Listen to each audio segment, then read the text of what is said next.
is Ask Dawgs Central on June 23rd. I'm Graham Coffey. That's John Smith. That is Dustin Wood. And that is Dustin's father, Jason Brazel. Thank you guys for joining us tonight. We've had this plan for a while. It also happens to coincide with the day that Arch Manning committed to Texas. But we've got lots of subscriber questions for you guys to answer. And we're live on the Dawgs Central YouTube channel. Hop in there, hop on the chat, and if you have questions, we will answer those as well. If you're not a member at Dawgs Central, this is kind of an opportunity to see what goes on behind the scenes there. We normally keep this under wraps on our forums, but tonight we wanted to do one live just to give everybody a little bit of taste of what we're up to. So, gentlemen, how are we doing? Doing great. Doing fantastic. Great. Yeah. Well, so let's talk about first things first. Arch Manning committed to Texas this morning. Seemed kind of little buzz started in the morning, and then all of a sudden, boom, the kid tweets for the first time ever on his Twitter account that he is committed to the University of Texas at Austin. What are your feelings, thoughts, reactions? Where did Georgia come up short? Jason, let's hear from you first on this. It happens. Sometimes you just get beat for one, and it happens. I think it was pretty close from what I can tell. It seemed like it was pretty close, but from what I've read in some places, so I'm not one to pretend like, oh, I heard everything. From what I've read in some places, he's more of a quiet type, and the big Manning name, he can kind of hide himself more in Austin than he could in Athens. I think that's one of the big things. And then for some reason, the dude loves freaking Sarkisian, who's never done anything wherever he was at, unless it was the 2 years at Alabama where everybody else did the same thing he did. Yeah. Where I could take Dustin's mom in there and she could call the plays and score that many points with him. I mean, come on. Dustin's mom, good play caller though. Give her some credit. Yeah. Well, it does beg the question a little bit because I guess one of the questions I've had today is there was kind of the narrative out at one point that Georgia was in a really good place, and that was maybe affected for the negative when Georgia flirted with Caleb Williams in the transfer portal after the national title game last year. But Quinn Ewers transferred to Texas this offseason. He was another 5-star, number 1 overall quarterback, and he has at least 2 years of college football to play. So I guess that's a curious spot for me is, was that information just kind of wrong all along and it didn't really matter? He just wanted to go to Texas because that's where Steve Sarkisian was? Or do we think there's something that happened here with how Georgia's staff played this or how Georgia tried to manage the roster in other situations that maybe led to him heading to Austin? Honestly, I think, how would people know that the Mannings were bothered by anything to do with Caleb Williams or any other quarterback when the Mannings don't talk to anybody? The whole time, absolute. Zero. They went way back to the 1980s with this recruitment, and nobody knew anything. The only thing that Texas people would hear were whoever has connections to their staff and how their staff was feeling. The only thing UGA people would hear is anybody that had connections to anybody on the UGA staff and how they were feeling, and that was it. Unless you're Kirby Smart's wife, I don't even know if she knew. So I'm just calling BS on that, and everybody wants to make a deal of it. Well, what did Georgia do? We did this, we did that, we should have done this, we should have done that. Sometimes you just get beat, and you move on and go to the next one. Yeah. This is what and move. Yeah, and this is what we do as fans, right? As fans, everybody feels like everything has to have an explanation. There's got to be something behind every little thing. And in reality, to your point, Jason, it could, who knows? Cooper Manning could love barbecue in Austin and wants to be there, eight weekends a year or whatever. Who knows? There's a lot of things that go into this. Yeah. What I'll say is I was surprised. I was surprised to Craig. I was surprised. That's the comment of the day, by the way. Yep. That's why I had to throw it up there. It was too good. Yeah.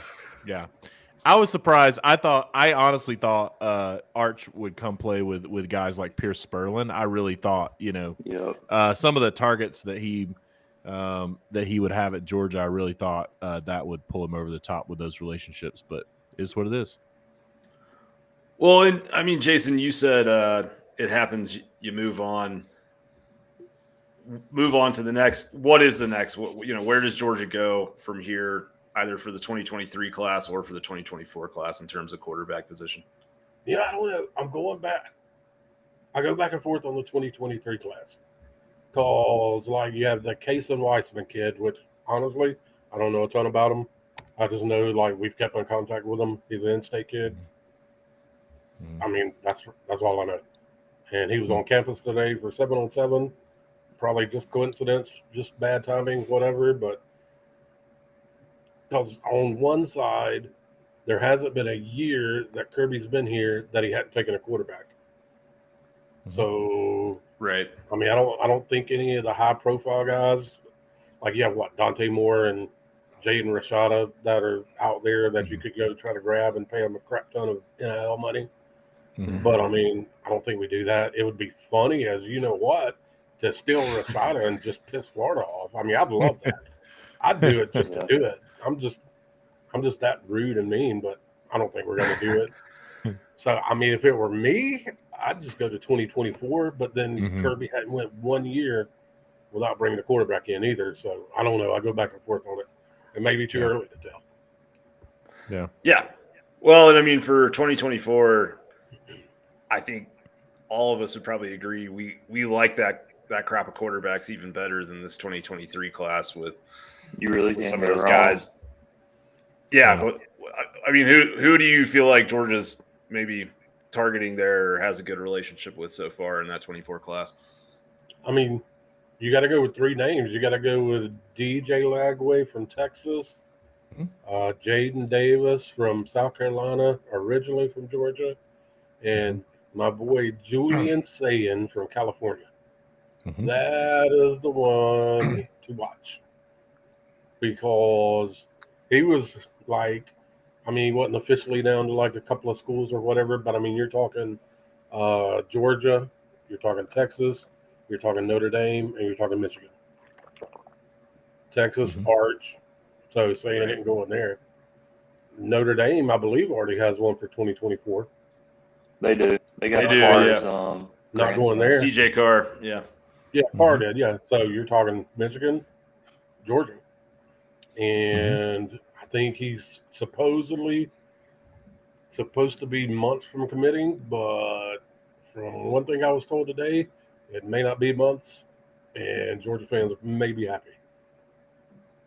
Nice. Well, I think that would definitely, kind of soothe the burn of losing Manning to kind of have a stud to point to in the next cycle. One thing that has been interesting to watch a little bit today on social media and on our board at Dawgs Central has been some of the conversation of, well, Georgia's quarterback room is already loaded with, Beck, Brock Vandegrift, and Gunnar Stockton. I think for me, that's kind of an interesting one a little bit just because, obviously we know Stetson's an incumbent starter. Carson Beck, I think, looked very good in the spring, both in practice and at G-Day. But it feels like Vandegrift and Stockton are still a little bit of unknown. So, I mean, do you think that we ultimately, unless Kirby's able to pull kind of a rabbit out of the hat and bring in a big name that no one's really expecting here in this 2023 cycle, do we think we ultimately see Georgia go back to the portal for a quarterback? I mean, here's my thoughts on it. You have more to your point, Jason. Kirby hasn't taken a quarterback in recruiting. It hasn't gone a year without taking a quarterback every year since he's been at Georgia. But there is, a lot more options now when you think about the transfer portal. When you think about, some of these long, opportunities, whether it's NIL or whether it's we know that Kirby doesn't give up on recruits. So, you got all the way through, they send in that NLI. I mean, there's a lot of opportunities. My personal opinion is who knows what Kirby's going to do. If it were me, and I'm not Kirby, I know that's Shockshaw, but if it were me, I would sit on this one and if you see how guys develop, you can always go to the portal if you get in a bind for 2023.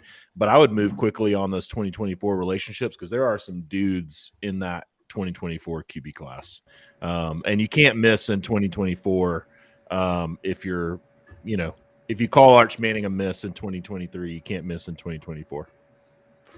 Yeah, I mean, I think for me personally, the way that I see it is Bennett is probably going to start this year. If he doesn't, I think you're in capable hands with Carson Beck, and I think you would be in capable hands with Carson Beck in 2024 as well. But I do think there are still some unknowns in terms of how Vandegrift and Stockton are just going to pan out. And we may get to fall camp and hear, hey, these dudes are lighting it up, and it becomes a non-concern. But right now, I think it's fair as a Georgia fan to kind of have questions about what does the future of this quarterback room look like past these two upperclassmen that you have in Stetson Bennett and Carson Beck. Mm-hmm. But I feel like that's enough Arch Manning / quarterback talk for one evening. John, do you have a question loaded up you want to go with? Or Yeah, let's do it. I'm going to throw this one out there. It's a big question. It's kind of just a quick overview. But we had this in our forum, an update on the 2023 class of 2023 offensive line and defensive line recruiting, where we stand, who are the priority targets, etc. So if we want to jump into that one real quick for a few minutes. I say Dustin can roll with this one. Yeah, so I'll go with offensive line. I'll Jason do defensive line. So currently on offensive tackle, we got Bo Hewley. He canceled his Auburn visit the week prior, and visit Georgia on an unofficial. So I think things are looking really good there. I really like him as an offensive tackle. I mean, on the names that I probably feel the better on, we had Samson Kunalo. We had him there maybe as a wild card, but I probably feel the best with Monroe Freeland, a guy out of the Charleston area, somewhere around there. I think we're doing pretty good. He's a top 100 offensive tackle. And then on the interior, we got Raquez from Alabama. That would be one that's probably a little bit shaky. He's been flirting with other programs. I could see him maybe move to Auburn. But we just got Joshua Miller recently as a commitment. The guy that was a Penn State commitment that, you can kind of see some of the workouts he's been doing. He's trimmed down. They want to move a lot better, so I kind of like that commitment. And then a guy that me and Jason feel really good that might be committing soon is Elton Smith as another offensive guard. So that's your 4 spots right there. You could also probably, if they go 5, go with TJ Shanahan. We've had good vibes coming off his visit. Just kind of see going forward if we can kind of keep things moving there. But that would probably be your 5th one if we can get him on board. So do we feel like Stacy Searels has kind of come in and picked up and recruited the offensive line and has kind of the momentum that you would hope him to, or is there anything being left to be desired there? I mean, so far so good. I know that the staff's had a really good experience with him in the past. A lot of people have connections with him. So I think the good thing with Georgia staff is everybody kind of helps recruit different areas, and everybody has that family type of vibe. So really, I'm really more concerned of development on the line we have here. I think a lot of these people are kind of looking at the past and kind of getting those connections with them. But I think going forward in the 2024 class and beyond, him doing really well at Athens is going to be how does he manage our roster and how he's developed the guys we currently have here. Cool. What about the defensive line, Jason? One guy I may have missed it because I was reading stuff while Dustin was talking, but One guy to look out for also is Monroe Freeling. That's a big beast. And I mean with the Ford that he mentioned, if we keep McElderry from Alabama and get Kelton Smith, you add Freeling, and I'd call it a day. Yeah. Unless Samson Okunlola won't in, then I mean, then you got to work something out. But I mean, that's one thing you're never worried about with Kirby is him working it out. Yeah. For those who don't know, Monroe Freeling, the number one player in South Carolina, 6'7", 283 pounds, really, really big dude. Georgia has a good history of pulling the number one player out of South Carolina as well. They've done that a few times. Yes. And that's supposedly down to us and Notre Dame.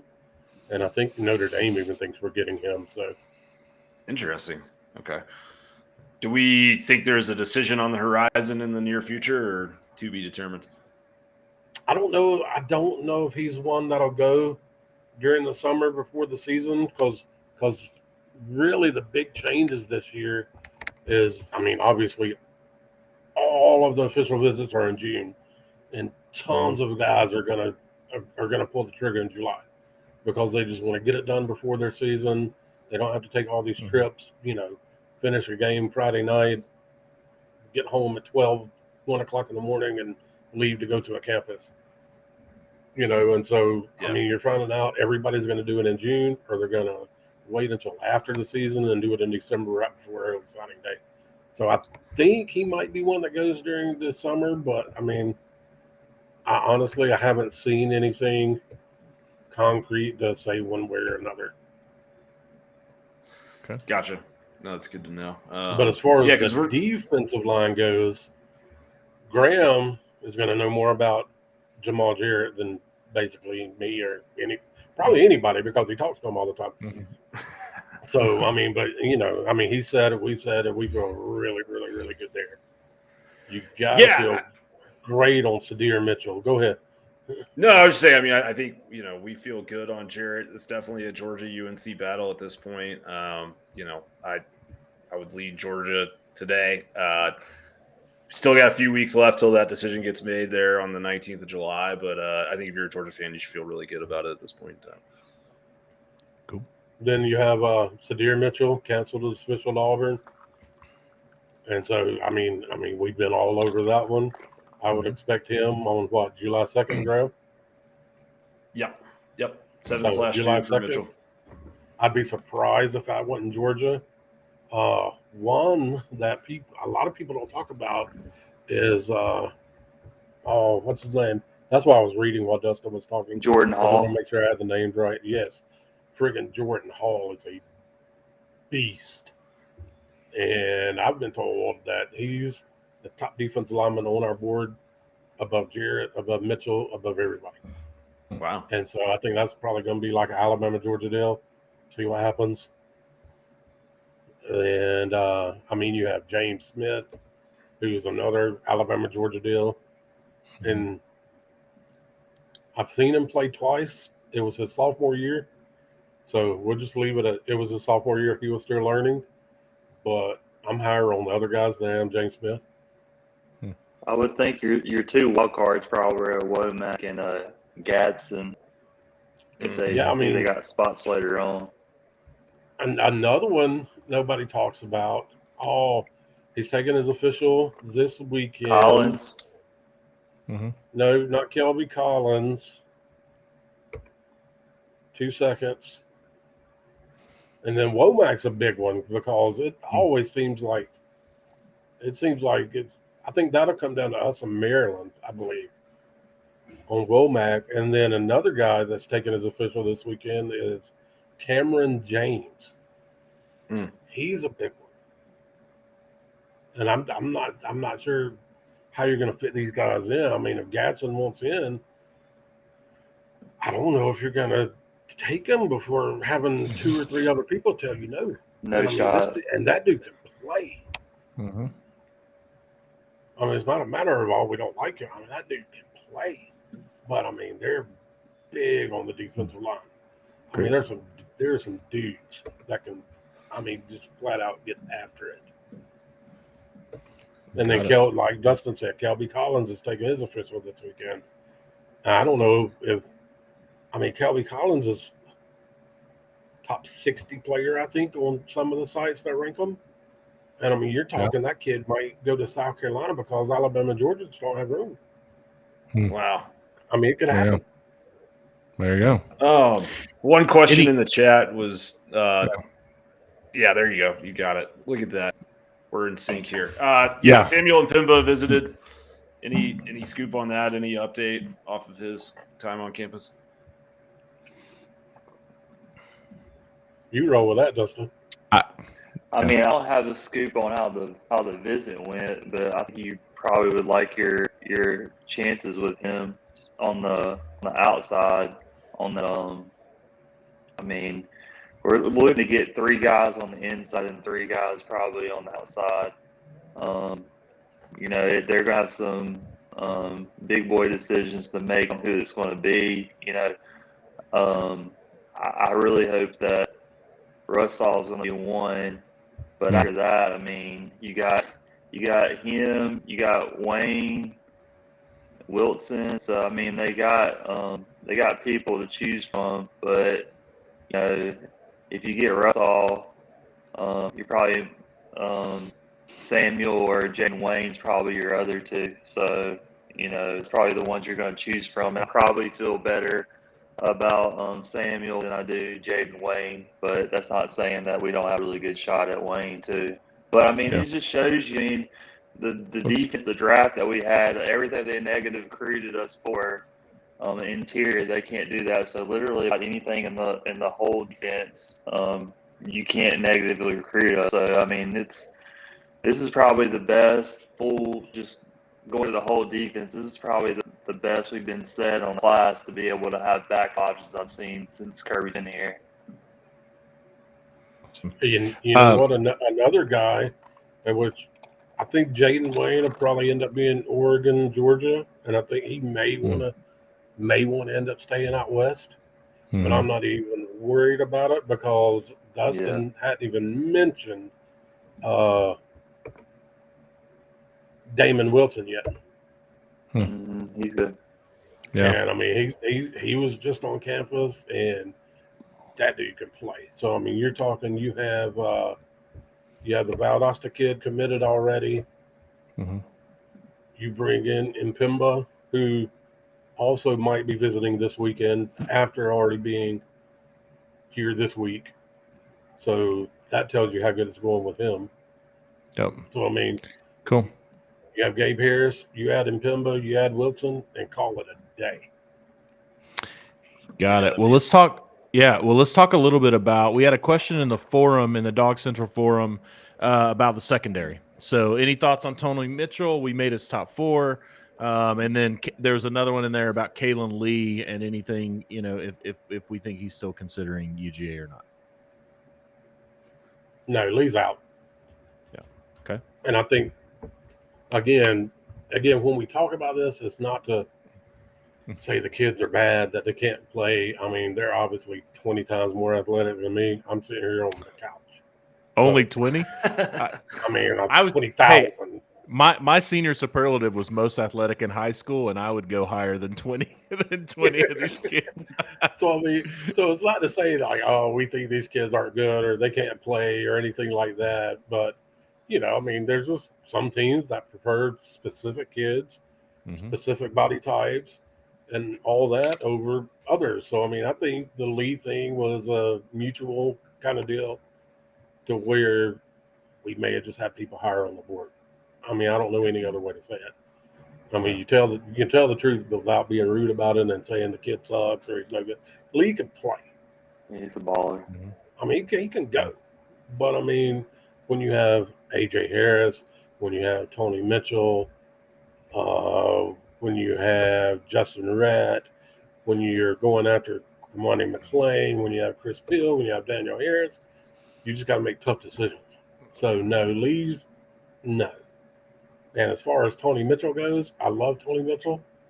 He can play too. He loves the recruiting game. Don't believe a word the man says. He knows how to play the recruiting game, and he's having fun with it. I'd probably do the same thing. So again, not talking bad about him. Don't believe a word that kid says. I like it. That's how I treat my kids too. My 10 and 13-year-old. Don't believe a word they say. All right. Awesome. Another quick recruiting question came from the forums. So we talked a little bit about Malik Benson. So JUCO wide receiver from Hutchinson Community College in Kansas. He went to community college first, so he's a freshman there. How's Georgia looking? Will he be able to make an immediate impact? How good is this kid if he does end up at Georgia? So that's one that has been Georgia, Alabama neck and neck for a while, it feels like. Truthfully, my gut on him for a good while there was that he was probably going to end up at Alabama. It just felt like one of those battles that would go Alabama way. The last 48, 72 hours, I've heard some good things that, I think Georgia feels really good about where they are. I've also heard some things from the Alabama side that I think there's some folks there that feel like he may head to UGA. But at the end of the day, I still feel like it's one of those that's close enough to where don't be surprised what happens either way. But even after the arch commitment to Texas, I think UGA still feels good that the relationship they have there with Benson is based on their relationship with Benson and not on any quarterbacks in the class. It's also worth remembering he's a JUCO guy, so he's going to come in and already have used up 2 years of eligibility. So it's a little bit different than him being a high school recruit. But I think he's a stud, man. If you haven't watched his film, we'll do a little film breakdown on him soon. But as far as a route runner, man, he's incredible. Yeah, for those who don't know, Malik Benson, 6'1", 185, had like 1,200 yards receiving at Hutchinson County or Hutchinson Community College. He averaged over 100 yards receiving a game. Just a really, not only, great route runner, but he also it plays a little bit more, physical than I think you might expect from a guy that had 1,200 yards receiving in JUCO. So, man, he's one that has, I think he has 2 years to play too. And this is more just me guessing than anything. And the way he talks, it seems like he would want to be more one and out. Let me get my season in and head to the NFL. That's what it seems like. I haven't had anybody say that. That's just kind of reading tea leaves. And so, if you, I've heard a lot of the same things Graham has. After that Georgia visit, we at the very least, pulled neck and neck with Alabama. We're pretty even, if not ahead. I'd wait it out a little bit and see what happens after the staff. The staffs are blowing his phone up. One thing, we talked about Kirby. There hadn't been a year where he hadn't brought in a quarterback.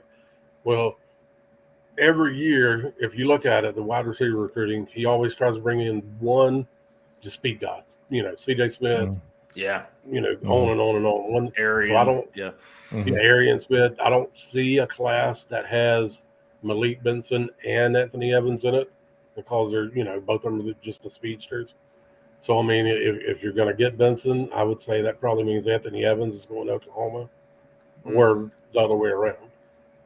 Interesting. That's an interesting one. Yeah, and they're both very talented. It's tough to weigh it out sometimes with the JUCO guys because obviously more like ready to play day one, but you only get them for a year or two versus having them on campus for a full career. But I think, I don't know. For me, hopefully this doesn't offend anybody, but it's like it is a little odd to have a wide receiver battle between Georgia and Alabama and like hear that folks feel good about Georgia. That's just something that we haven't seen much of, right? And Georgia's been a recruiting power, don't get me wrong, but normally you see those battles between Georgia and Alabama, Georgia's winning on the defensive side of the ball more often than not, and Alabama's winning on the offensive side of the ball more often than not. So it's truly, I think, going to be a fun one to watch down the stretch, just because I think it could definitely go either way. I think we'll all have some suspense. Yeah, let's take a question real quick about the current roster, Graham. This question came from our Dawgs Central forums. How do you feel about a few veterans whose time should be now? They mentioned specifically Ryan Davis, Tresman Marshall, MJ Sherman. I think we could probably expand this to, Jamon Dumas Johnson, a bunch of these guys. I would even say, on the offensive side of the ball, there's probably a few guys that we could extend that to as well. But just veterans in general, whose time should be now. How are we feeling? Well, I'll take on the inside linebacker room question. That's a tough one, right? Because there's been so much talent stacked there. The tough part about Davis is remembering that before he got injured last year in fall camp, Kirby and everyone else, by all accounts, he was pushing to be part of that rotation. And then you go back and think about who was in that rotation was Nakobe Dean, Quay Walker, and Channing Tindall, and where those guys are now and where they were selected in the NFL draft. So I think he's a guy that if he could just get healthy and stay healthy for a long period of time, would probably force his way onto the field. But we just don't know yet because he's been injured for the last little while. Tresman Marshall, I feel really, really strongly is going to, be playing week one, if not starting week one. I thought his G-Day performance was really, really impressive. Most of those guys at Georgia are going to be great at, finding the ball in the run game and scraping off of their defensive linemen's backs and getting in holes. But what he's able to do from a coverage standpoint and reading quarterbacks and stepping into lanes. I mean, he had his hands on 3 different balls on G-Day that could have been interceptions. And I think he did finally get one off of a deflection, but that's a guy who I just think is too good at finding ways to put himself in the middle of plays to not put on the field for some snaps. But I mean, you mentioned Jamon Dumas Johnson and Jelon Walker and some of these other guys, and it's like that's the tough part is there's some really talented raw young guys that are in that room, and I think right now Dumas Johnson may have the edge there if I had to pick between him and Walker, and that's just because he's been on campus a year longer. But I would be surprised just from everything we've heard if Jelon Walker isn't playing some significant snaps for Georgia by the end of this season, if not, out of the gate. But that's the great thing for UGA is I think you'll have another situation like you did last year where you do have a rotation there at that inside linebacker spot. And there may be times where they use some of the, a third inside linebacker kind of on the edge or in other situational packages to just put some of that talent on the field because there's so much talent in that room. Yeah. Agree. Hey, on that, cool. And you guys know this as well as I do, do not underestimate those South Georgia kids. Tresman Marshall can play. Mm-hmm. I mean, if I had to pick one, I'd go to work with him any day. Those South Georgia kids are just built different sometimes. Most of the time. That's fair. Well, yeah. I mean, John, you were kind of mentioning veterans. Is there anyone else sort of, in that conversation of whether it's on defense or offense, but sort of older guys that maybe have been dinged up or behind talent where we feel like it's time they'll step up?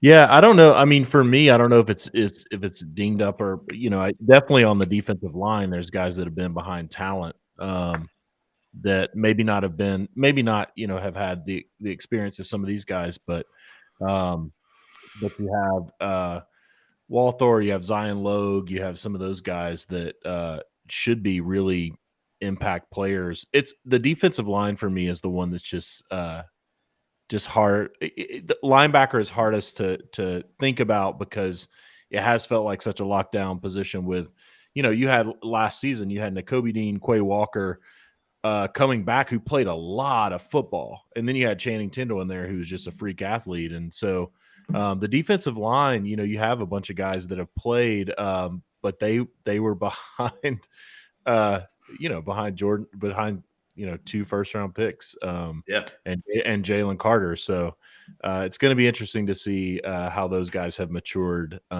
in the offseason for sure. I think the offense is pretty. I think the offense is actually returning a lot of talented guys, right? I mean, Oh yeah. That was the question I think that we could probably jump to. It's a good segue. Craig asked about the skill positions starters week 1. He said, assuming everyone is healthy on the offense, of course, who do we see starting week 1 at the skill positions? Jason, Dustin, fire away. I want to hear everyone's take on this. Yeah. I defer to Dustin. Here, I'll start it for you, Dustin. AD Mitchell. Yeah, Lad McConkey, maybe Arian Smith slot. Probably my 3 is healthy. That's always if. Mm-hmm. Yeah. What about running back? Using 3? We might be. Go ahead. All right, go, Dustin. I said we might not be using as many sets with 3 wide receivers this year with what we have tight end room though. So skill position might be a little bit different at Edward or at Georgia this year. I was going to say the one guy I'm interested in is Arian Smith. I mean, nothing against the kid. I mean, it's not his fault. I just want to see what happens if he stays healthy for a year. Yeah. I mean, if he can stay healthy for a year, how are you going to take him off the field? Yeah. Well, I mean, I don't know. I feel like with him, I don't know if he's ever going to be that kind of every down wide receiver. And maybe I'm wrong. Who knows? I mean, if he stays on the field all year and develops a full route tree, like that would be terrifying, right? Well, I'll tell you my X's and O's take. The way you keep him off the field is you've got to block as a wide receiver if you're going to play in a Kirby Smart offense. And I think that's Arian's a track guy that doesn't have that size of, like, we saw it in the national championship of Marcus Rosemy-Jackson, laying a key block on that Brock Bowers touchdown there at the end. Like, you got guys that you're going to have to throw in to do those things. For me, I think my skill position starters would be Kenny McIntosh at running back. I think is going to get the start. I think obviously you're going to have Brock Bowers and Darnell Washington at tight end. I know Eric Gilbert did a lot of things in the spring game. We'll see how much he's progressed, but I would go with those 2 at tight end to start. And then I'm going to go with Kyrus Jackson. I'm going to go with Kyrus. I'm going to go with Lad McConkey, and I'm going to go with AD Mitchell would be my receivers. Kyrus in the slot, Lad at the Z, and AD Mitchell at the X is who I'm rolling with at the skill position right out of the gate. So I'll answer this question, but I did. Obviously we all know Arian Smith has barely been on the field in his career, but one of my favorite stats for him is that if you average his 2 seasons at Georgia, his yards per a route run, not per reception, but just per route run in his career is 11.75 yards. So I mean, he's only run like 18 routes in his career, but it's pretty wild to think about. So I think, well, I guess one thing that's interesting is no one named a quarterback. So I guess we're all just assuming Stetson will start, which I think is probably fair, but he's a generational national championship winning quarterback. Why would he not start? That's fair. I agree on McIntosh being running back 1 for the time being. I think we'll see the rotation as usual, but I think he's the first guy taking that first step. I think you go. All right, so Craig wants 3 receivers, a tight end, and running back. Okay, well, as exciting and tantalizing as Eric Gilbert is, Brock Bowers is too good to not start, right? And then I think at your receiver positions, you've got AD out on the outside. I think that's a kind of a given. But from there, I do think it's kind of interesting because we did see, like, I think we'll see Ladd in the slot this time around. I know he played that kind of outside position where Burton was a lot, but I just think we'll see him a little bit more in the slot this year, just because I think that's where Georgia will need him. I'm going to go just to be contrarian and have a little bit of fun here. I'm going to go ahead and say that we see Dominic Blaylock at that other starting spot. There you go. The way that he's kind of come on, I think we got him over there. So be interesting to see, but I think he'll be at that X position. I'm with John. Kearis Mitchell said, "Put some respect on his name." Kira said That's true. He did. So Kyrus made was it preseason All SEC as a return specialist, and so he posted that graphic and said it's about time that somebody put some respect on my name as a receiver.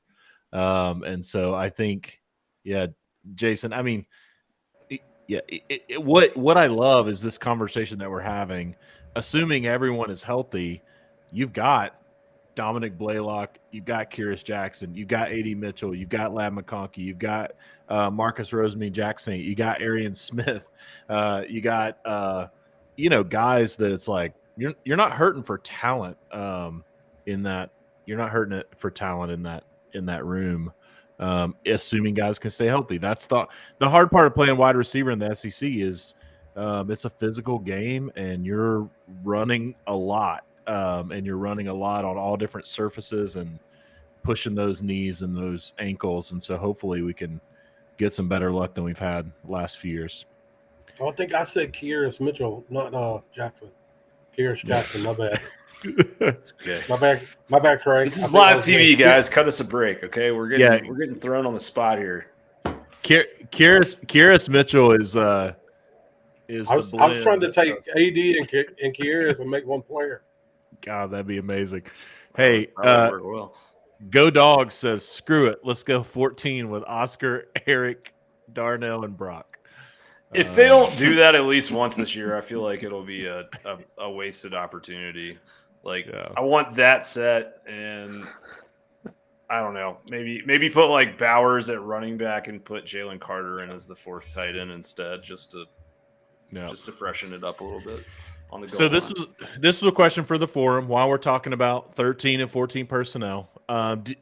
Graham, you could probably answer this one. Do you think we'll employ more tempo this year with our 13 personnel when we have the other team at a mismatch? And by mismatch, they mean either they've gone too big or too small with their skill players on the defense.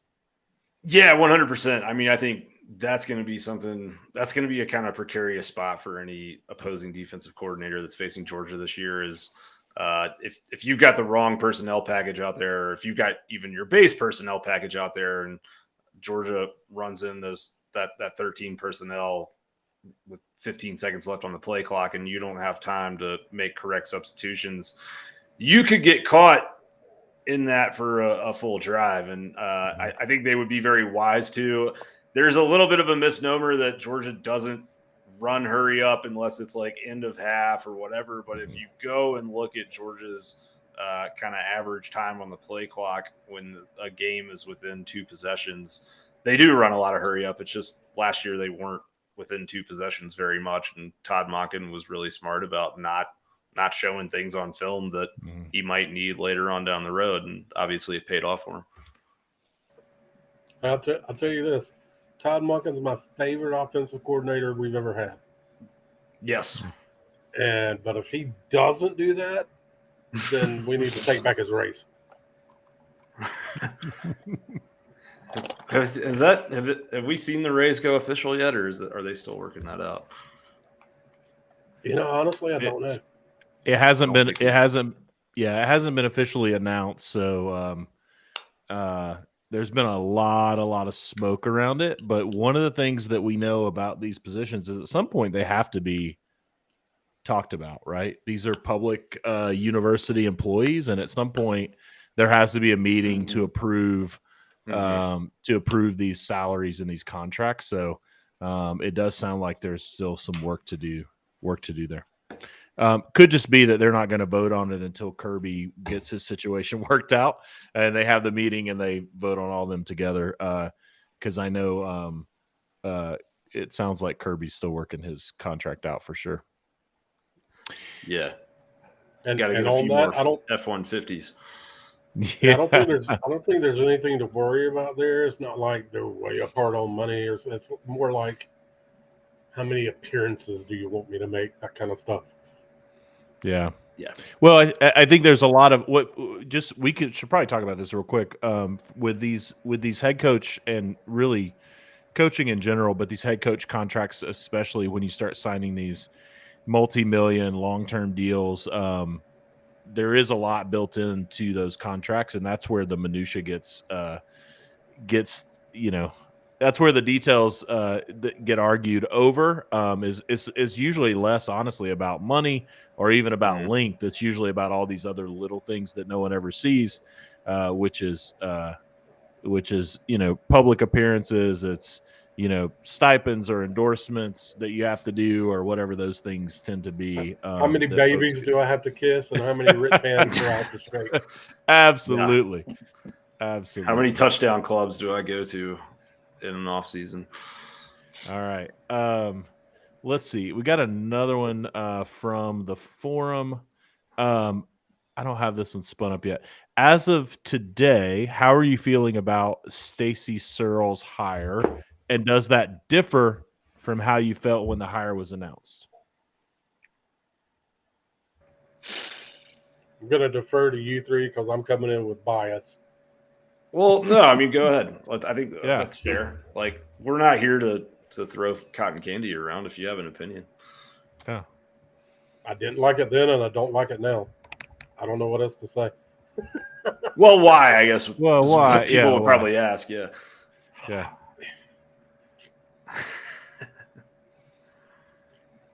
I'm always focused more on the recruiting side. Yep. And from what he did before, and a couple of the things I'm hearing about that not necessarily relating to certain recruits and stuff like that. Now I'm like out. Do you think it's a do you think that's a culture thing, or do you think that's a set in your ways old school thing? Like, what when you say not relating to current recruits? Probably both. Yeah. Okay. I would say both. Yeah. But I don't think it's as bad as it used to be. And I mean, and with some coaches, you're just going to get that. I mean, that's probably every coach. I'm sure there's been plenty of recruits and parents that Kirby's rubbed the wrong way. Mm-hmm. Sure. I mean, just from the way he is. Kirby is the way he is. I mean, that's every human being. Yeah.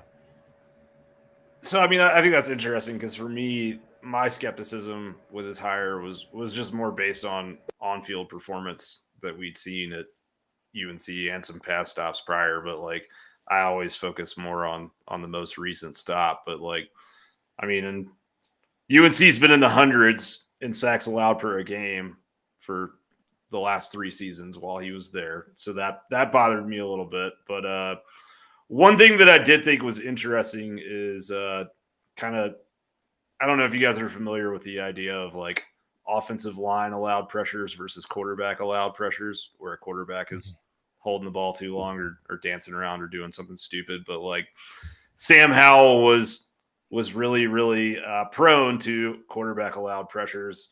And part of that's because he was good at making plays with his feet, but that would get them in trouble sometimes. So I did look at that a little bit. Like the percentage of those pressures that were allowed by Howell was much higher than, say, what Stetson Bennett allowed at Georgia last year, or Jake Fromm before that, or even JT Daniels. I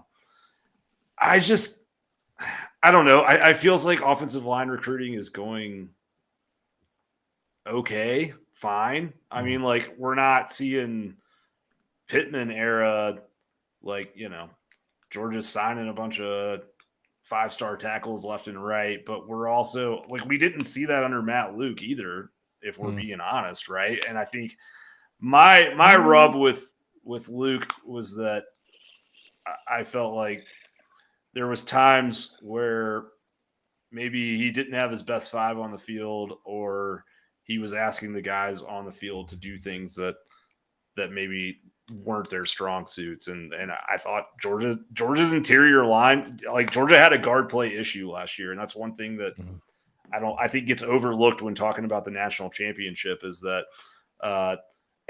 before that substitution was made and Sawyer was brought to right guard and Erickson was put on the bench, like Georgia was getting manhandled up front, but Georgia got manhandled in the middle of their offensive line by Missouri at the end of last year. Like there was a lot of struggles there. So I think as someone that's definitely probably more X and O, what happens on the field focused as opposed to recruiting, like Georgia goes out there and dominates up front this year, then I'll say Stacy Searels is doing a good job, even though he's probably not the guy that developed those guys or brought them into the program. So it's a tough one, but I am interested to see kind of how things go recruiting wise, because that seemed to be the big knock when he was hired. Yeah, I mean, I would say, yeah, for me, I'm lukewarm on the hire. I was then, I am now.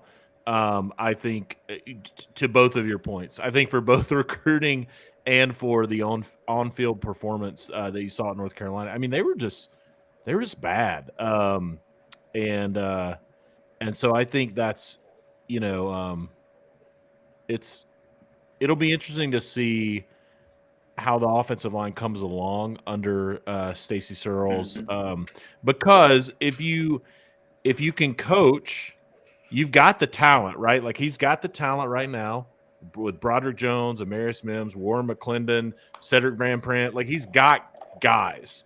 So if he can coach and get the results out of that group, then that can, he can draft on that for his recruiting next year, right? You get a couple of guys getting some awards. You get, playing elite offensive line play. I mean, good players want to be with good players, and so, but if he can't do that, I think from a recruiting standpoint, I think he's going to be short-lived under Kirby. If he's just not an elite offensive line coach. So, let's see. I mean, and just being honest too, part of that bias coming in is I wasn't going to be happy with anybody after Sam Pittman. He's one of my favorite coaches ever. Oh, of course. I mean, coming after Sam Pittman, you're basically screwed anyway. Yeah. I mean, yeah, I will say, yeah, I appreciate Matt Luke making the decision that he made. I will say that was a tough one too, because Matt Luke at the end of the day, for whatever challenges the team had on the field, that dude had juice. He had energy, and I think following Sam Pittman was tough. He was able to do it and do it, reasonably well. It wasn't perfect, but yeah, it'll be interesting to see what Stacy Searels brings. Cool. All right, we got people thinking Dustin is Brock Bowers. Not at all. My business nowhere near that. Please don't get that boy the big head. Jesus.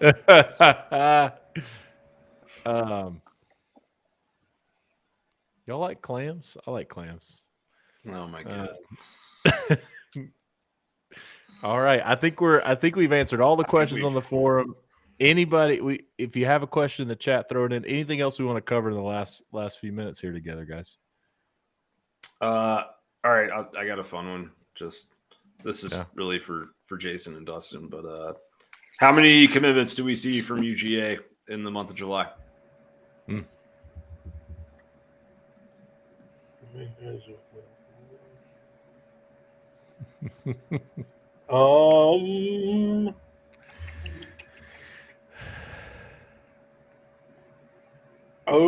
Under 4.5, I'd go over. Okay. It's a lot. I think July's going to be a big month, huh? I might come close to going over on 5.5. Wow. Yeah. Okay. Yeah. Yeah, I don't know. I would go with 4 or 5. just because I feel like Gene was supposed to be like super huge and people kind of pushed back. So I would go with 4, but I think be okay with more than that. There you go. Fair enough. All right. One other thing, we addressed this a little bit earlier, but we've had a couple of questions about Julian saying. Dustin, you wanna just do a quick repeat of what you said earlier about saying? No, I don't think we can go wrong with any of those 3, and I would be very shocked we didn't get one of the 3. So I think we're in a good spot. Yeah. I still think the wild card is I don't think Kirby, ever since he was left with, I think it was Bennett and Fromm that time, we had to have a walk on as a third QB. I'd be very shocked if he goes into any camp with only 3 QBs. So I'd be open. I would be. He's big on competition, so I would not take away him getting a 1-year guy in the portal just to push the guys. Yeah. Well, and that's the thing. Here's the deal with that. So we went through a time where all the Wake Forest quarterback, what was his name? Jamie Newman. We went through a time where we were like, oh, God, what are we going to do? Everybody's freaking out. Oh, we got Jamie Newman. That's great. We're going to kill it with him. And the national media, Jamie Newman is a Heisman contender now. And then he disappears off the face of the earth for 2 weeks and nobody knows where he is. And we're like, oh, crap. What are we going to do now? Jamie Newman's out. Mm-hmm. And then all of a sudden, JT Daniels is in. So, I mean, well, no, go back and take that back. A lot of people don't realize the nuts Kirby had because Kirby got JT Daniels before even Jamie Newman started on campus. So you think about the trajectory of our program. If we didn't have him there and how screwed we would have been, and Newman would have left, and we would have just been left with the guys we had. Well, we I don't were. know where we would Stetson be started right now. for 8 games, Yeah. right? 7 games. The Yeah. first 7 games of that year. 7 until games. JC Yeah. healed. Yeah. Well, you're in an all SEC schedule. Yep. You end up in a situation where Stetson Bennett gets hurt, and you know, in the Florida game, it'd been Carson Day and DeJuan Mathis. Well, it wouldn't have been DeJuan. We saw DeJuan, that. We tried that. That look Kirby. Mathis. The look Kirby gave him in the Arkansas game when he looked at him with those big eyes. It was like, yeah. just what happened. The looks Mathis gave in the Arkansas game. Yeah, exactly. All right. Yeah, so my timing may have been screwed up there, but basically the point was, and I think John already said it earlier, the portal makes this a much easier situation. Yeah. Absolutely, because you have talented guys, very talented guys who will push other talented guys in the QB room that you can go out and it's hard for a kid. I mean, if you've sat behind somebody or even if you played a little bit at another school, when Georgia, you know, when you're hitting the portal and all of a sudden Georgia gives you a call, it's hard to say no to come to that room. And so I think Kirby knows that, and I think you know, Georgia's just in a good spot. I think the Arch Manning was a gut punch, but I think we'll see Kirby go out and nail 2024. And if he doesn't, you know, we got Jackson Muschamp, so you know it's gonna be all right. Jackson Muschamp is living a good life. All right, I guarantee you, he's living an excellent life. No pressure on the field. Yeah, has a great time in Athens. He's a smart kid, in my opinion. Well, and I think the question was about Julian saying, that dude can spin the ball. What do you have? 72% completion percentage last year. Yeah. Did he really? Crazy. Yeah. And so and from what I've heard on him, if I put in an official prediction, it'd be just off of being excited. So. I'm not going to do that quite yet, but pretty close. Pretty dang close. Nice. And then Go Dogs actually posted right here in the chat. Also on 3 said Austin Novosad visits that sequel. That's I believe he's from Texas and committed to Baylor. Oh, interesting. He is, yeah. He's a Baylor he's- commit. He's a class of 2023 QB. He I know committed. he's Been visited Ohio State, so Ohio he's State's on him hard. he's been committed for a while to Baylor. But you know 4-star. that tends to work in the favor of some of these other schools when a kid has committed early and they can get him in on these, secret visits. So, I mean, yeah, he's a top 15 quarterback in the class. That would be a pretty awesome triage job by UGA if they were able to, pull that kid in. And I'd be lying if I said I'd heard that he's visited secretly. I mean, I did know that we were, keeping up with him, talking to him, but I've not heard that. But that doesn't mean it's not true. I mean, those guys get paid full time to cover this stuff, so I mean, I'd believe it. It wouldn't shock me at all. Yeah, for sure. Yeah, one other thing that I don't know would be like an extremely Kirby move would be I don't know. I wouldn't be shocked to see him find a way to get one of these 2024 quarterbacks to reclassify, or who knows. I guess what I'm saying is just don't rule anything out because Georgia's too desirable of a place to play for there not to be a solution to losing Arch Manning, and they're very well may end up being, by the time Texas and Georgia play each other and Arch Manning's redshirted a year or whatever happens, UGA may go into that game feeling better about the guy they got under center than Texas does, and they may not. I don't know, but just it's all so far out that it's really hard to predict what the full ripple effect of it all will be. All right. Well, that's it for the questions. If you're not signed up for Dawgs Central, go to dawgcentral.com/register. Starting in a couple of days, we're going to unlock the entire site for anybody who has an account on dawgcentral.com. You can also go ahead and sign up if you want to subscribe. But we have a lot of content rolling over the next few weeks as we lead up to the season. We're going to talk, a lot about Georgia, Oregon, continue the recruiting intel, and a lot of fun in there too. I'm excited for us to soon break down the Bo Nix versus Georgia tape because I think that'll be a fun exercise. We get to see our good buddy Bo. I think Craig in the chat said he was going to give Bo some tea or something. But go to dawgcentral.com/register, sign up, and we'll give you a week free here in the next week, and you can check it all out. Thanks for those of you who are subscribed. We're excited to have you. Hit the like and subscribe button on YouTube. You can follow all of us on Twitter. And if you go to the Dawgs Central _ on Twitter, you'll see all of our handles, and we can keep up with you there.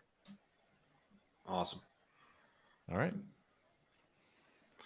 All right, guys. Any last words?